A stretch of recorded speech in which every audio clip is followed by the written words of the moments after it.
Welcome back for more from our workshop in the 2021 NICE project. Apologies in advance. In this episode, I, Alice, mess up and give credit to the wrong person for Star Wars. I said Roddenberry and it's George Lucas. So apologies to George Lucas and Gene Roddenberry for getting their names confused in this episode. I just was going to say I don't think there would be a Star Wars if this book didn't exist. I don't think they could have come up with I don't think Roddenberry would have come up with some of the thematic things that are in Star Wars without A Wrinkle in Time to look at, because, if you can look at the Force and that there is the good side of the Force and the bad side of the Force, and that's it, and the black thing is the bad side, and love and understanding and science and faith are the good side, right? But it's basically the Force, you know, and the different characters, especially the W's, the Mrs. W's and Aunt Beast and all those characters, they're the Yodas, they're the Jedi, and I feel like what Roddenberry did is he just decided to make his protagonist a young man, a young boy, a teenage kid, a male, rather than a female. But I mean, he even had them end up being siblings, Luke and Leia. So and their connection as siblings got them through some of the things that they had to struggle with the bad side, Emperor Palpatine and the bad side of the Force. So I mean, I really feel like this book birthed a lot more than maybe people think in terms of what we now see as very common sci-fi themes, very common, religious, quasi-religious themes, I would say, because, the argument can be made that anytime you're talking about themes of good versus evil, light versus darkness, those are metaphors and thematic themes, for all religions everywhere through time and space. So, and the fact that, Star Wars also had universes and they were time traveling around and they maybe didn't tesseract, but they certainly light speeded through hyperspace. And, I mean, I just feel like, Roddenberry's got to give a little nod to A Wrinkle in Time. Is definitely part of that lineage and that tradition that goes back, well, several hundred years. Christian spec fic. Yeah. So, and just so we don't have people leaving you comments when we post this, I think you're thinking of George Lucas. Oh, was I? Who'd I say? Roddenberry. Roddenberry. Is that the Star Trek guy? I don't even like Star Trek. I said the wrong name. You're right. You're right. Sacrilege. I'm sorry. I just was never into Star Trek. But yeah, no, you're right. George Lucas. I said the wrong name. Are they both named George? Gene George. Gene Roddenberry. Okay, I will say right now, two-stroke survivor, I get names mixed up all the time, especially if they start with the first same letter. So Gene, George, Lucas, I got Lucas confused. Yes, No, George Lucas. Sorry about that, everybody. No, perfectly understable. I just well, heck, maybe Gene Roddenberry. Yeah, maybe Gene Roddenberry owes a debt of gratitude to A Wrinkle in Time. I don't know. Since I'm not that familiar with Star Trek, I can't really speak on that, but because I never watched it, I've never seen an episode, and I never will. But whoa, I'm not. Go to Deborah's to hang out and watch my Star Trek. Yeah, I'm not a Trekkie. Oh yeah. Well, I'm not. I remember watching the very first Star Trek on Sunday night. I do love Star Wars, though. So yeah, thank you for correcting me on that, because I would not want to give the wrong credit for Star Wars. So any other reflections on the spiritual / science angle before we move on? Well, I think it's really interesting that L'Engle chose to have Meg, a girl. I mean, again, this was published in 1962. And she chose to have Meg, a female character, a young female character, be the scientific one of the children. I mean, Charles Wallace, the little brother, is also a genius in science and that kind of stuff, but he is more the empath. He has more of a soulful spiritual nature than Meg does, if you will. I mean, to me, that was always interesting, that she kind of flipped the expected gender norms of the time period, especially for children. You know, these aren't adults, you know, these are children and little girls. And at least, you know, in my childhood, were not encouraged in any of the schools I went to, encouraged or expected to excel in science and math. We were not. It was just like if you could scrape your way through that class and get a passing grade, that was great, you know. But nobody really encouraged girls in the schools that I was going to, public schools, you know, in Georgia and Indiana, to excel in those disciplines.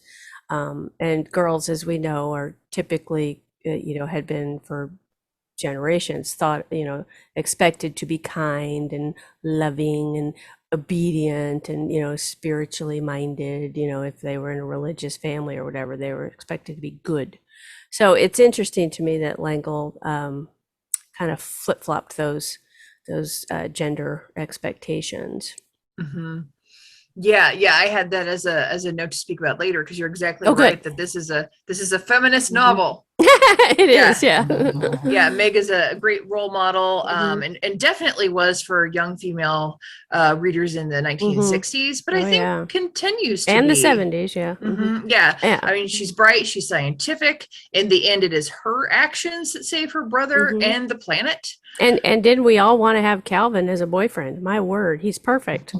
I mean, extremely supportive. Yeah, I mean, he was like ahead of his time as a young man, a boyfriend of the time and everything.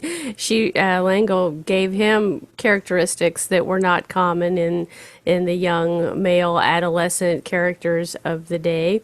And I think all these young characters, from 5-year-old Charles Wallace through, you know, Meg and even Calvin, they all grapple with things that young people grapple with maturing into adolescence. They all question spirituality and their own purpose. And, you know, I mean, for children to be questioning that, it sounds absurd in a way, because shouldn't children just be children and enjoy life and all that? But we know, you know, in today's world and in our own lifetimes, the children are always grappling with things.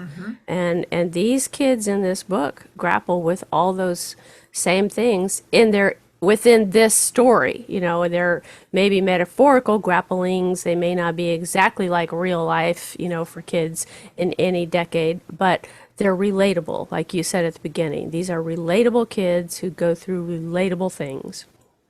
So, absolutely.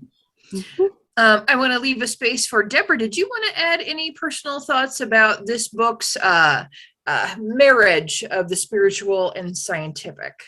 No, it's why I've read it 2, 3, 4 times.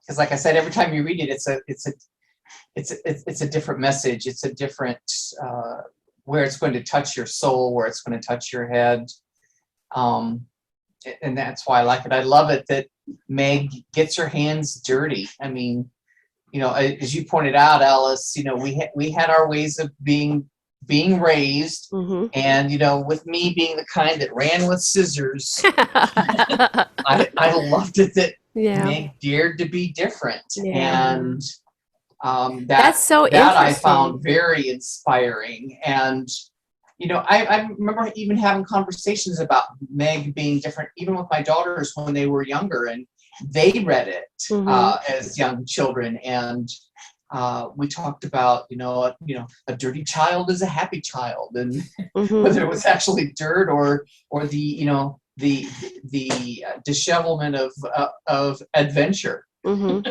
That's so funny that you say that, because I think it's so wonderful that as a child who, as you said, ran with scissors, you identified with that kind of spirit in Meg, to be that she was different and she was mathematical and all that kind of stuff, and she did what she had to do. I, as a, you know, kind of introverted, very, believe it or not, I used to be an introverted ill child. I was very self-conscious about being smaller than every other kid my age because of my health. I hadn't grown, and, you know, I was very all the more self-doubt kind of aspects of Meg, that's what I identified with. And so Meg represented overcoming those things, to me. Mhm. She represented working through those and figuring out how to figure out who she was in this world, and in this case in the universes, in spite of her shyness or her feeling different or whatever.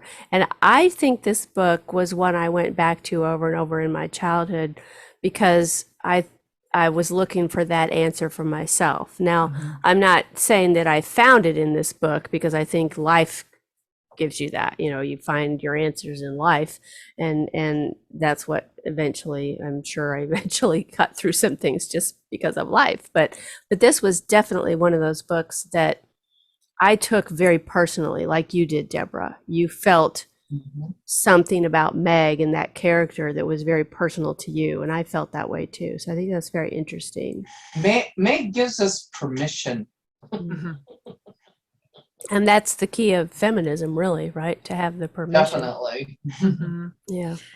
Right. Something I enjoy, because along with the spiritual is the idea of self-love, self-acceptance, weakness as strength. Mm-hmm. And so, yes, Meg's abilities she's recognized for those abilities and appreciated and told to grow those. Mm-hmm. But she's also given her faults. And there's the idea that Meg is not lovable for her abilities. She's lovable because she's Meg. Mm-hmm. And there's that idea that everything in the universe, and this definitely comes out in the later series, when to the door, to the tiniest farandoli, Mm-hmm. everything, no matter how small, has inherent value just because it is. It is inherently lovable. Right. And so that was a spiritual message that I really resonated with.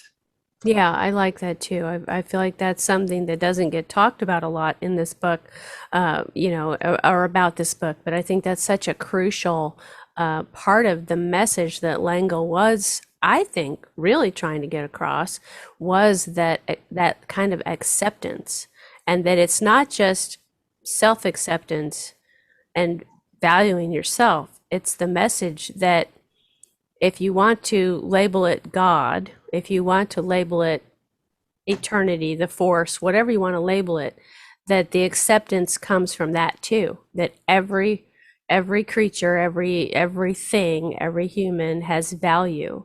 And that's a message of equality, right? That's a message of acceptance and tolerance and understanding.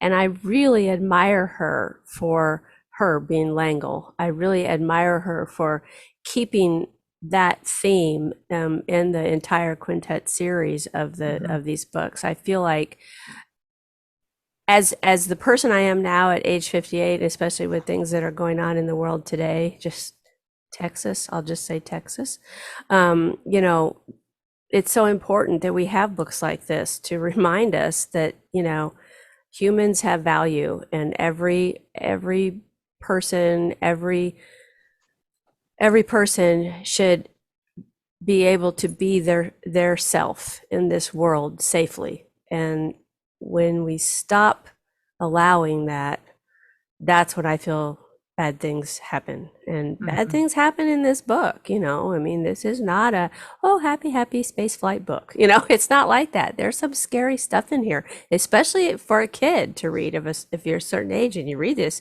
it's kind of scary, Right. Yeah. Conformity is definitely not the champion in this book. Unity might be, Right. as in working together for a purpose, but conformity is the enemy. It's the enemy, right? It's that brain that wants to take over everybody by making everybody do what the brain says. Well, that's not a happy society. That's not good. That's terrible. So, yeah, I'm sorry. I'm going off on a little tangent there. No, that's fine. I'll have a little drink of water. Join us next time as we continue with our workshop discussion for the 2021 NICE project.